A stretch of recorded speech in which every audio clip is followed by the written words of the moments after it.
ಧರ್ಮಕ್ಷೇತ್ರಕ್ಕೆ ಸ್ವಾಗತ. ವೀಕ್ಷಕರೇ, ಇಲ್ಲಿ ಮಹಾಶಿವನನ್ನ ಲಿಂಗ ರೂಪದಲ್ಲಿ ಆರಾಧಿಸಲಾಗುತ್ತೆ. ಈ ಶಿವಲಿಂಗದ ನೆತ್ತಿಯ ಭಾಗದಲ್ಲಿ ಸದಾ ತೀರ್ಥ ಚಿಮ್ಮುತ್ತಿರುತ್ತೆ. ಇಲ್ಲಿನ ಶಿವಲಿಂಗವನ್ನ ಅಗಸ್ತ್ಯ ಮಹರ್ಷಿಗಳು ಪ್ರತಿಷ್ಠಾಪನೆ ಮಾಡಿದ್ರು ಅನ್ನೋ ನಂಬಿಕೆ ಇದೆ. ಹಾಗಾಗಿ ಈ ದೇವಾಲಯವನ್ನ ಅಗಸ್ತೇಶ್ವರ ಎಂದೇ ಕರೆಯಲಾಗುತ್ತೆ. ಇನ್ನು ಇಲ್ಲಿರುವ ಶಿವಲಿಂಗದ ನೆತ್ತಿ ಭಾಗದಲ್ಲಿರುವ ಗಂಗಾ ತೀರ್ಥದ ಹಿಂದೆ ರೋಚಕವಾದ ಪೌರಾಣಿಕ ಕಥೆಯೊಂದು ಇದೆ.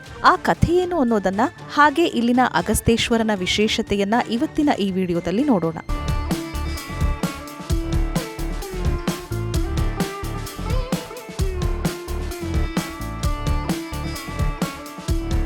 ಮಹರ್ಷಿ ಅಗಸ್ತ್ಯರು ನಮ್ಮ ಪುಣ್ಯ ಭೂಮಿ ಕಂಡ ಮಹಾಋಷಿಗಳಲ್ಲಿ ಒಬ್ರು. ಶ್ರೀರಾಮನಿಗೆ ವನವಾಸದ ಸಮಯದಲ್ಲಿ ದಿವ್ಯಾಸ್ತ್ರಗಳನ್ನ ಕೊಟ್ಟವರು. ರಾವಣನೊಂದಿಗೆ ಯುದ್ಧ ಮಾಡುವಾಗ ಆದಿತ್ಯ ಹೃದಯ ಮಂತ್ರವನ್ನ ಉಪದೇಶಿಸಿದವರು. ದೇವಾನು ದೇವತೆಗಳಿಂದ ತಪ್ಪಿಸಿಕೊಂಡು ಸಮುದ್ರದಲ್ಲಿ ಅಡಗಿದ್ದ ಅಸುರರನ್ನ ಸೋಲಿಸೋಕೆ ಇಡೀ ಸಮುದ್ರದ ನೀರನ್ನೇ ಅಪ್ರೋಕ್ಷಣೆ ಮಾಡಿ ದೇವತೆಗಳ ಗೆಲುವಿಗೆ ಕಾರಣರಾದವರು. ಹಾಗೂ ವಾತಾಪಿಯನ್ನೇ ತನ್ನ ಹೊಟ್ಟೆಯಲ್ಲಿ ಜೀರ್ಣಿಸಿಕೊಂಡಿದ್ರು. ಇದೇ ಅಗಸ್ತ್ಯರು ಕನ್ನಡ ನಾಡಿನ ಜೀವನದಿ ಕಾವೇರಿಯ ಉಗಮಕ್ಕೂ ಕಾರಣರಾದರು.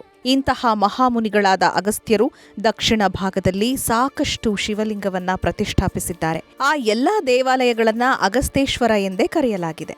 ಒಮ್ಮೆ ವಿಂಧ್ಯ ಪರ್ವತ ಮೇರು ಪರ್ವತಕ್ಕಿಂತ ಎತ್ತರ ಬೆಳಿಬೇಕೆಂಬ ಹಠ ತೊಟ್ಟಿತು.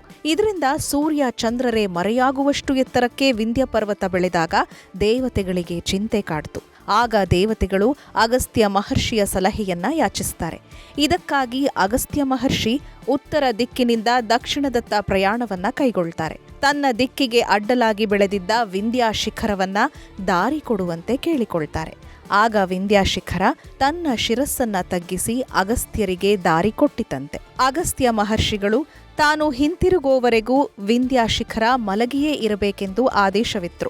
ಆ ನಂತರ ಅಗಸ್ತ್ಯರು ಮತ್ತೆ ಉತ್ತರಕ್ಕೆ ಹಿಂತಿರುಗಲೇ ಇಲ್ಲ. ಹಾಗಾಗಿ ಮತ್ತೆ ವಿಂಧ್ಯ ಶಿಖರ ಎತ್ತರಕ್ಕೆ ಬೆಳೆಯುವುದಕ್ಕೆ ಸಾಧ್ಯವಾಗುತ್ತಿಲ್ಲ.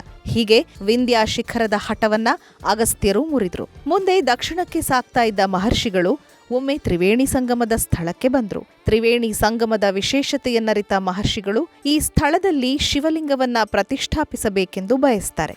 ಅದರಂತೆ ಅಗಸ್ತ್ಯರು ತಮ್ಮ ತಪೋಶಕ್ತಿಯಿಂದ ಆಂಜನೇಯನನ್ನು ನೆನೆದು ಕಾಶಿಯಿಂದ ಶಿವಲಿಂಗವನ್ನ ತರೋದಕ್ಕೆ ಹೇಳಿ ಕಳಿಸ್ತಾರೆ. ಶಿವಲಿಂಗ ತರೋದಕ್ಕೆ ಕಾಶಿಗೆ ತೆರಳಿದ ಆಂಜನೇಯ ಬರೋದು ತಡವಾಗುತ್ತೆ.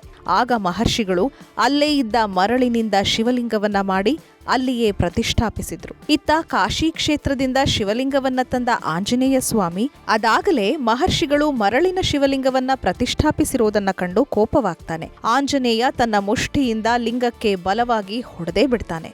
ಆ ಹೊಡೆತಕ್ಕೆ ಶಿವಲಿಂಗದ ನೆತ್ತಿಯ ಭಾಗ ಗಾಯ ಆಗಿ ಅಲ್ಲಿಂದ ಗಂಗೆ ಚಿಮ್ಮುತ್ತಾಳೆ. ಇದನ್ನ ಸಕಾರಣಕ್ಕೆ ನಡೆದ ಒಂದು ಘಟನೆ ಅಂತ ಹೇಳಲಾಗುತ್ತೆ. ಆ ನಂತರ ಕಾಶಿಯಿಂದ ತಂದ ಶಿವಲಿಂಗವನ್ನ ಅಗಸ್ತ್ಯರ ಅಪ್ಪಣೆಯಂತೆ ಆಂಜನೇಯ ಅಲ್ಲೇ ಪ್ರತಿಷ್ಠಾಪಿಸಿದ ಎಂಬ ಪ್ರತೀತಿ ಇದೆ. ಹಾಗಾಗಿ ಇಲ್ಲಿ ಅಗಸ್ತ್ಯರು ಪ್ರತಿಷ್ಠಾಪಿಸಿದ ಅಗಸ್ತೇಶ್ವರನ ಮಂದಿರವಿದ್ರೆ ಜೊತೆಗೆ ಕಾಶಿಯಿಂದ ಆಂಜನೇಯ ತಂದ ಶಿವಲಿಂಗ ಕೂಡ ಇದೆ. ಇದನ್ನ ಹನುಮಂತೇಶ್ವರ ಮಂದಿರವೆಂದೇ ಕರೆಯಲಾಗುತ್ತೆ. ಇನ್ನು ಇಲ್ಲಿ ಗರ್ಗ ಮಹಾಮುನಿಗಳು ಮತ್ತೊಂದು ಶಿವಲಿಂಗವನ್ನ ಪ್ರತಿಷ್ಠಾಪಿಸಿ ಪೂಜೆ ಮಾಡಿದ್ರು ಎಂಬ ಪ್ರತೀತಿ ಇದೆ. ಅದನ್ನ ಗರ್ಗೇಶ್ವರ ಅಂತ ಕರೆಯಲಾಗುತ್ತೆ. ಇದರ ಜೊತೆಗೆ ಮಾರ್ಕಂಡೇಶ್ವರ ಹಾಗೂ ಸೋಮೇಶ್ವರ ಲಿಂಗಗಳು ಕೂಡ ಇದ್ದು ಈ ಕ್ಷೇತ್ರ ಪಂಚಲಿಂಗ ಕ್ಷೇತ್ರ ಎಂದೆನಿಸಿಕೊಂಡಿದೆ. ಅಗಸ್ತೇಶ್ವರನ ದರ್ಶನದ ನಂತರ ಹನುಮಂತೇಶ್ವರನ ದರ್ಶನ ಪಡೆದ್ರೆ ಮಾತ್ರ ಸಂಪೂರ್ಣ ಫಲ ದೊರಕುತ್ತೆ ಅನ್ನೋ ನಂಬಿಕೆ ಇಲ್ಲಿ ಬರೋ ಭಕ್ತರದ್ದು. ತ್ರಿವೇಣಿ ಸಂಗಮದಲ್ಲಿ ಪ್ರತಿ 3 ವರ್ಷಗಳಿಗೊಮ್ಮೆ ಕುಂಭಮೇಳ ನಡೆಯುತ್ತೆ. ಈ ಕ್ಷೇತ್ರದಲ್ಲಿ ನಾವು ಅಗಸ್ತೇಶ್ವರ, ಹನುಮಂತೇಶ್ವರ ಹಾಗೂ ಗುಂಜಾಲಕ್ಷ್ಮೀ ನರಸಿಂಹಸ್ವಾಮಿಯ ದರ್ಶನವನ್ನ ಮಾಡಬಹುದು. ಸಾಧ್ಯವಾದರೆ ನೀವು ಕೂಡ ಒಮ್ಮೆ ಈ ಕ್ಷೇತ್ರಕ್ಕೆ ಹೋಗಿ ಬನ್ನಿ. ಆ ಭಗವಂತನ ಕೃಪೆಗೆ ಪಾತ್ರರಾಗಿ.